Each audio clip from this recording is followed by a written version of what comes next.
আবার আপনাদের এলাকার কোন মিডিয়া দেখবেন এইটাকে গিয়ে কাটিং করে ছড়াবে। আপনাদের এই এলাকায় তো অনেক দিন ধরেই আমার পিছনে কাটিং চলছে না? আবার কেউ হয়তো কাটিং করে ছড়াবে, দেখো মুসলমান ঘরে আব্বাস সিদ্দিকী গুন্ডা বলছে, না ওটা ভুল বুঝছেন আপনি।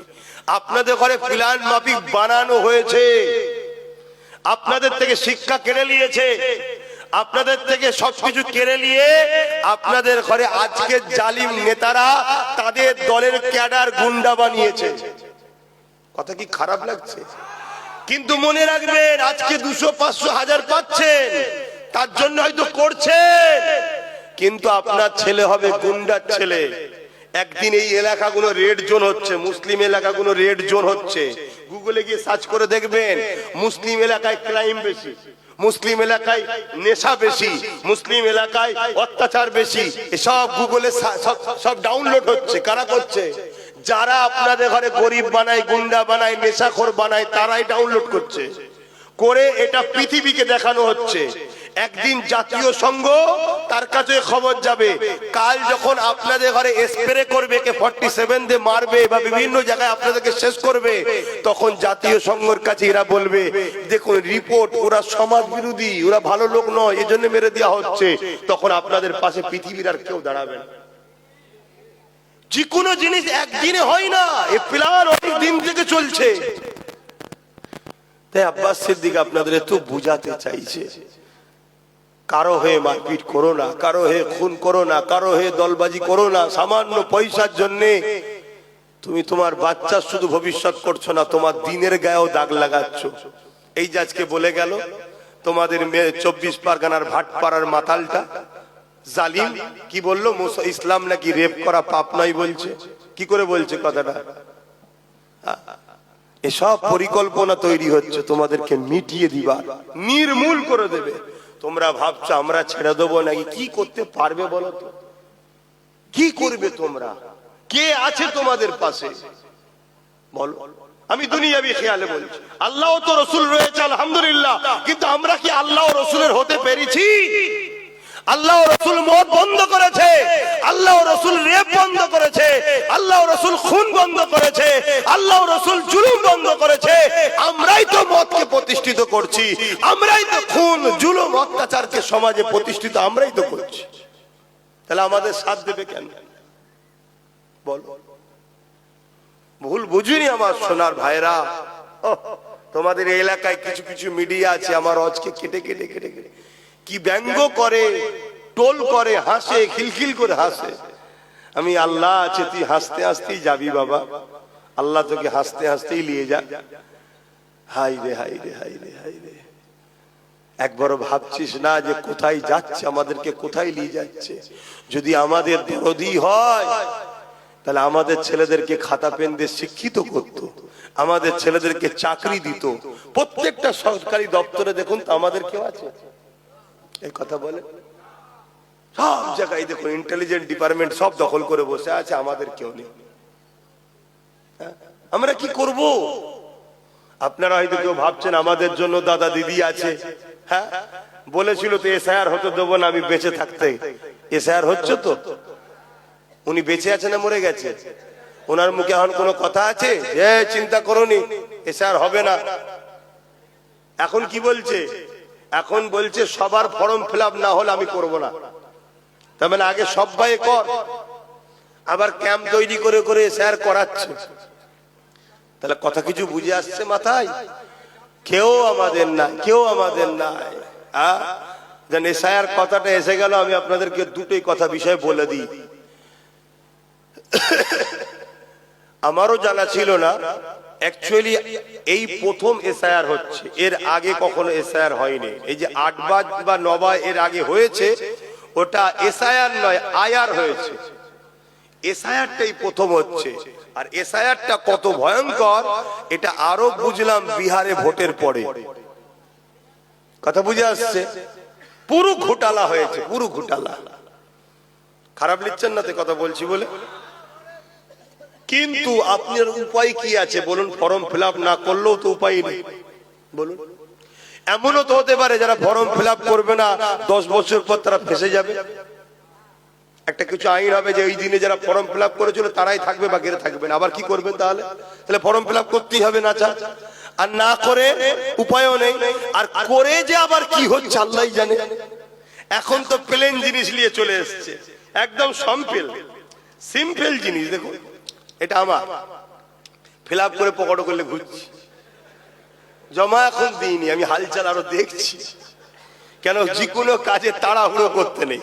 তাড়াহুড়ো কাজ রহমানি নয়, তাড়াহুড়ো কাজ শয়তানি। স্লো পথে চলতে হয়। টাইম তো দিয়েছে অনেক, কথা বুঝে আসছে না? নাই, কিন্তু আমি ফিল আপ করে নিয়ে পকেটে করলে ঘুরছি, আল্লাহ কি হবে। হ্যাঁ, তবে এতটুকু বলবো, ওই লোকগুলো ভালো নয় যারা টেনশনের চোটে মরে যাচ্ছে।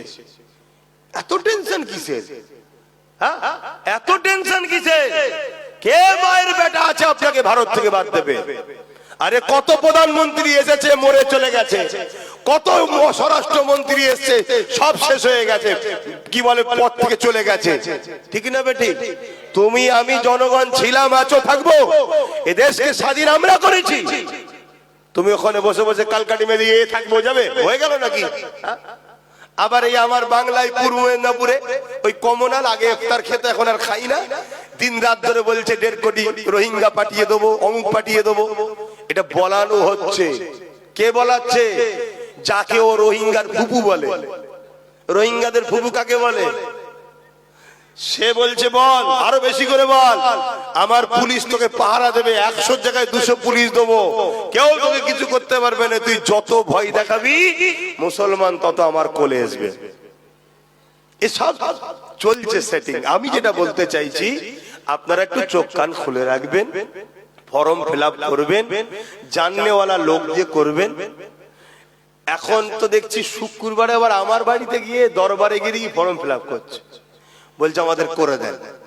অন্য দিন অফিসে চলে এসছে, এই জন্য আমার অফিসের সামনে আমি ক্যাম্প করে দিয়েছি।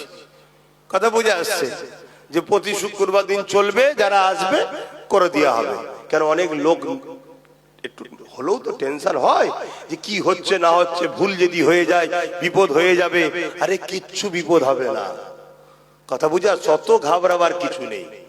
ঘাবড়ে গিয়ে যদি মরেই গেলাম, তাহলে সে ঘাবড়ানোর থেকে নাম যদি বাদও যায়, লড়াই করে কিছুদিন তো বেঁচে থাকা যাবে। অত ঘাবড়াচ্ছেন কেন? আমাকে ভুল বুঝছেন না তো?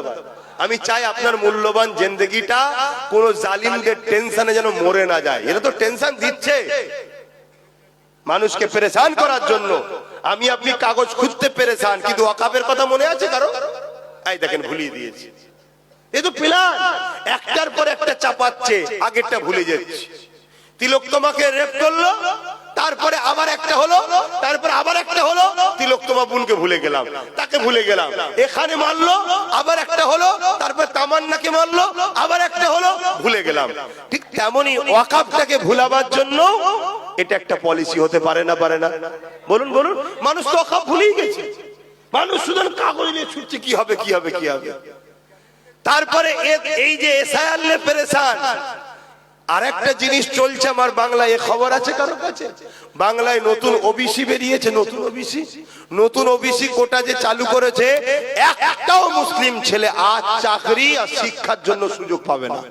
রাজ্য সরকার প্ল্যান করে বার করেছে এমন ভাবে। তাহলে বলুন আমাদের বন্ধু কে? কেউ আছে কি? বলুন কেউ আছে কি? এজন্যই তো আমি আমার কমকে বলতাম যে দেখুন এদের ঘরে নিয়েই চলতে হবে, কিন্তু ছেড়ে রাখিনি, বেঁধে বুঁধে রাখ, বেঁধে বুঁধে নিয়ে চল। কথা বুঝে আসছে? তাহলে দেখবেন সব ঠিক থাকবে। তো যাই হোক, আমি এসআইআর এতটুকুই বলবো, দুটো ফর্ম দেবে এরকম, জেরক্স করবেন। এটা জেরক্স, অরিজিনাল নয়।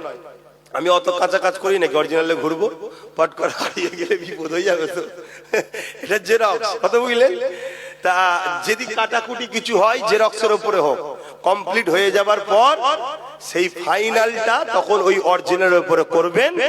করার পর দুটো থাকবে, দুটোকে কমপ্লিট করলেন। যে বিএলও আসবে তেনাকে বলবে স্টাম্প মারেন, সই করেন।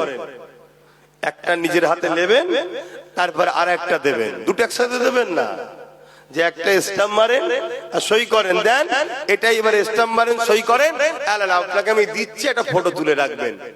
কোনো কারণে যদি আপনাকে চক্রান্ত করা হয়, আপনার উপরে জুলুম করা হয়, আপনাকে ফাঁসানো হয়, আমি এতটুকু আমার ক্ষমতা অনুযায়ী বলে যাচ্ছি, আল্লাহ একটাই লাঠি দিয়েছে, সেই নওশাদকে নিয়ে আপনার পাশে দাঁড়িয়ে সুপ্রিম কোর্ট পর্যন্ত যদি লড়তে হয় আপনার হয়ে লড়বো, ঘাবড়ে জীবনটাকে নষ্ট করবেন না। এতটুকু এসে আল্লাহ বলবো, আর কিছু বলবো না। চলে আসেন, আলোচনার দিকে যাচ্ছে, অসুবিধা হচ্ছে? খবরদার মনে রাখবেন, আল্লাহ কোরআনে বলেছে রব্বানা আতিনা ফিদ দুনিয়া, প্রথম দুনিয়ার ভালাইয়ের কথা বলেছে চাইতে, ঠিক তো নাকি? ওয়াফিল আখিরাতি হাসানা, তারপরে আখিরাত, ওয়াকিনা আযাবান্নার, জাহান্নাম থেকে বাঁচার কথা দোয়া চাইতে বলেছে। দুনিয়ার ভালাইয়ের কথা ভাবতে হবে না, হবে না? আজকে কথা বলবো, তবে